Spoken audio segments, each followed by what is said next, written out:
kita usul. Sungguh menangis Allah melakukan jahit. Dia bukan Tuhan Allah membuat kerja bersama dengan bisa punya dari akhirnya ini masih dia orang ini. Jadi Allah berikan sempurna orang ini. Anda kekal.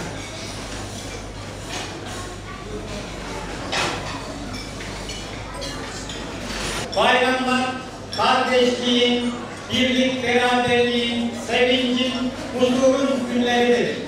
Dolayısıyla ben bütün günlerinizin bayram sevinciyle geçmesini diliyorum.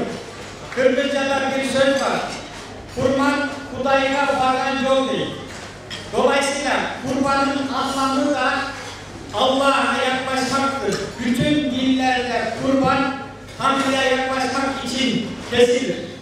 Bu vesileyle ben vardığınız bütün yolların hep güzelliklere, hep kutsal nesnelere, hep iyiliklere çıkmasını diliyorum.